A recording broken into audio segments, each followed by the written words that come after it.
And welcome back to another edition of the Real Sports Repo with Dion Johnson. I am Joshua Sears, and these are our Week 3 picks.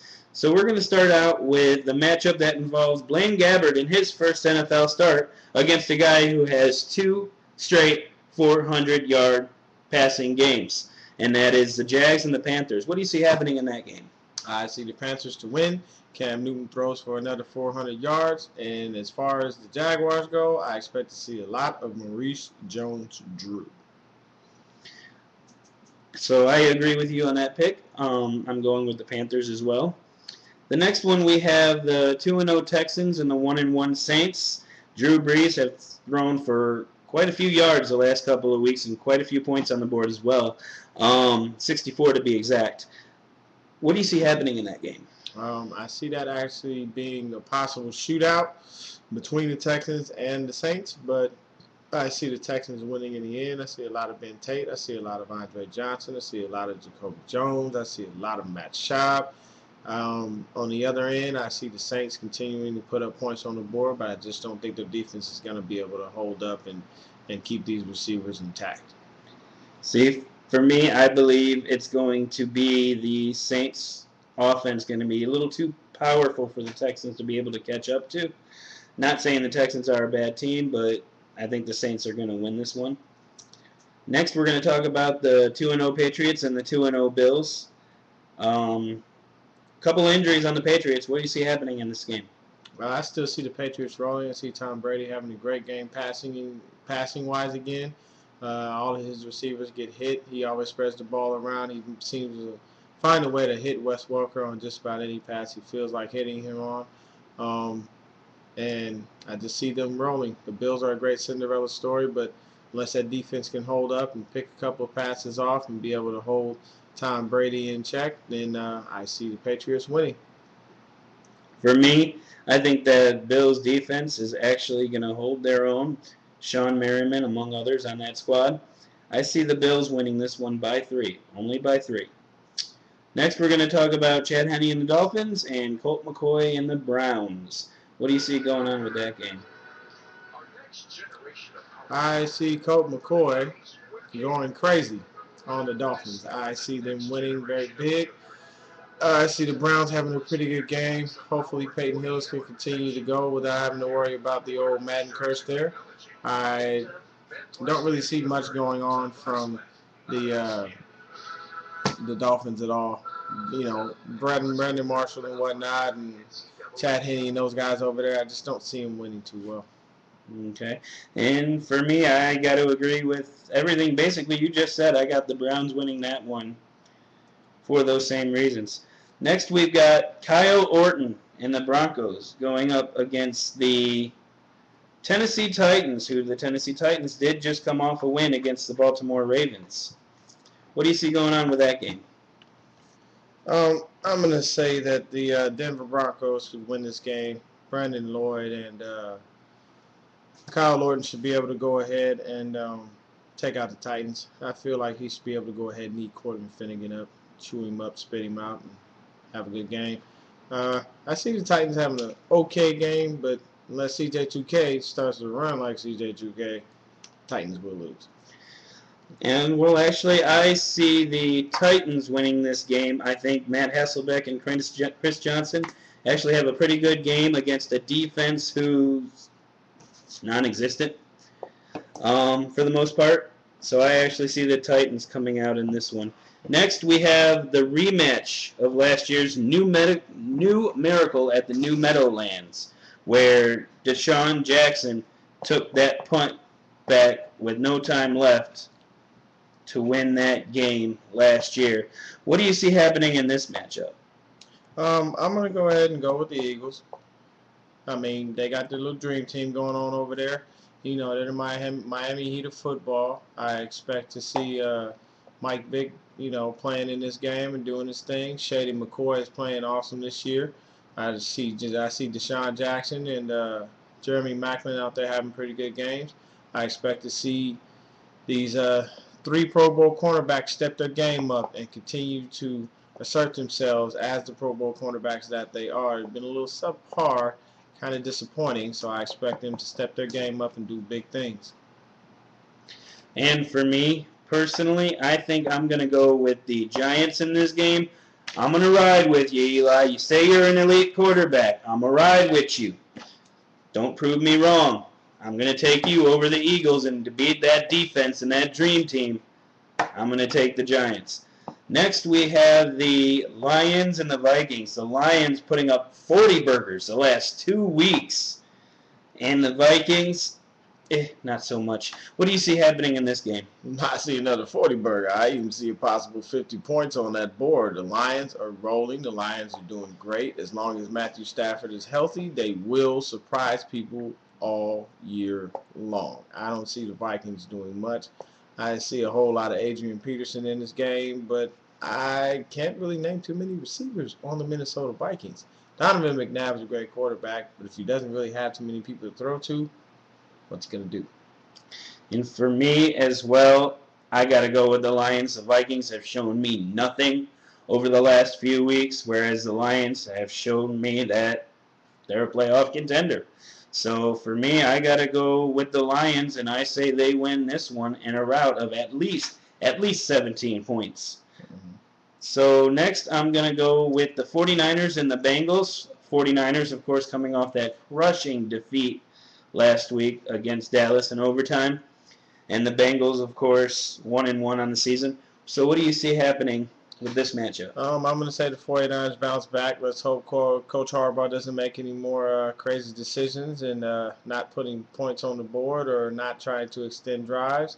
And hopefully they can take advantage of this young rookie quarterback and Andy Dalton and keep these receivers in check. Secondary has got to step their game up.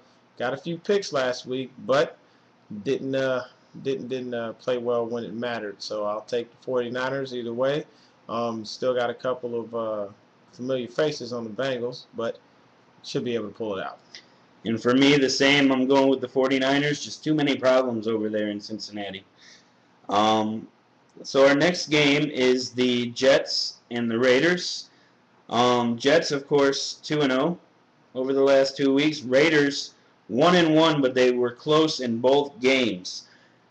Raiders, the 3-point favorite. What do you see happening here in this game? Raiders can be a 3-point favorite all they want. That may be the odds, but I see the Jets coming out, blowing them out, taking advantage of them. I possibly see Darren McFadden maybe having a good game as long as he can get past that front seven, which is okay and pretty solid. But I see the Jets just going crazy on them. It's the Jets versus the Raiders. It's kind of an obvious choice. And for me, I am going with the Oakland Raiders, actually. They're the home team. Jets are coming from east to west. It's just, for me, I think that the Raiders are going to be able to pull this one out. So next we're going to talk about the Ravens and the Rams. Ravens, of course, with Ray Rice and their explosive offense coming off of a loss to the Tennessee Titans. Rams, of course, coming off a loss to the Giants. So what do you see coming off these two teams that lost last week? I'm going with the Ravens. Offense is still working pretty well, even though they lost that game last week. You still got Ray Rice. You still got Anquan Boldin. You still got Joe Flacco. You still got, Ray Lewis on that defense. You still got a very well-run defense. So I'm just going to take the Ravens. Simple. And I am going to go with the Ravens, too. I just don't think that defense can slow down Ray Rice, Anquan Boldin, or Joe Flacco. So our next game here is the Chiefs at the Chargers. Chiefs, as we mentioned in our wrap-up from last week, are 0-2 coming off of their first playoff appearance in 4 years. And then we've also got the Chargers, Phillip Rivers, Vincent Jackson. They got a team out there, I got to say. What do you see happening in this game? Chargers. Nothing else to add. Chargers. Plain and simple. When you put up 3 points for 2 weeks, you're going to get beat.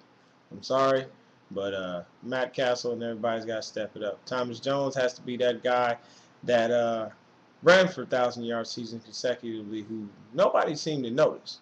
So They got to step their game up over there. 3 points just ain't going to cut it. That's not going to beat anybody. And I agree with you as well. I'm going with the San Diego Chargers in that one, too. The next one is a big rematch of the NFC North, or the NFC Championship last year. The Super Bowl champion Green Bay Packers against the NFC North champion Chicago Bears. Packers with a lot of injuries and a lot of questions coming into this game. What do you see happening in this one? Well, if those injuries continue to hold up and those guys do not play, namely Charles Woodson and Clay Matthews, who are two big key guys on their defense, I'm going to see the Bears rolling all over them. I hopefully will see Tay Cutler having a great game, Matt Forte having a great game, and seeing those receivers get out there and play pretty well. The Packers are always good on offense, so you have to be mindful of Aaron Rodgers and those guys. And look out for that sleeper guy in Randall Cobb. He may try to take a few punts and kicks back on you. Got to be careful. Devin Hester, you may have a little competition. See, for me, it's all about division football, matchups like this, rivalries like this. It comes down to mistake-free football. The first team to make a mistake will lose this game. And every time James Jones has come to Chicago, has come to play at Soldier Field, in every regular season game he has played since he was drafted by the Packers, he has fumbled the football at least once in every game. So that being said, I believe James Jones has an important fumble at the end of the game, and the Bears win it in a close one. So the next game we're going to talk about is the Arizona Cardinals and the Seattle Seahawks. Arizona Cardinals, Kevin Kolb, Larry Fitzgerald, revamped offense. Everybody knows about it. And, of course, adding Patrick Peterson as well. And then the Seattle Seahawks, 0-2, not really going anywhere right now. Which way are you leaning in this game? I don't have to lean anyway. It's an obvious pick. The Arizona Cardinals are going to go in there and destroy the Seahawks. I see the Seahawks being the bottom of the NFC West. They don't have a clue who their quarterback is. Reports are they're not sure how long Tavares Jackson is even going to last at quarterback. They've got a few good receivers. The only bright spot with the Seattle Seahawks is Earl Thomas, and that's it. Other than that, Kevin Kolb and Larry Fitzgerald and all those guys are just going to go ahead and take over that game. And I agree with you as well. I am going with the Arizona Cardinals for the simple fact that I think they're just a better team. Mm-hmm.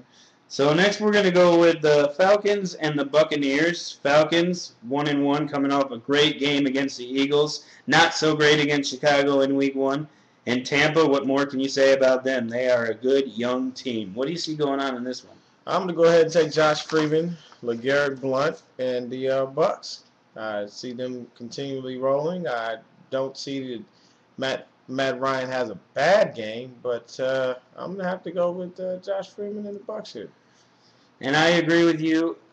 The Tampa Bay Buccaneers with LeGarrette Blount, Josh Freeman, the fourth wide receiver out of Illinois, Aurelius Ben, had a big game last week.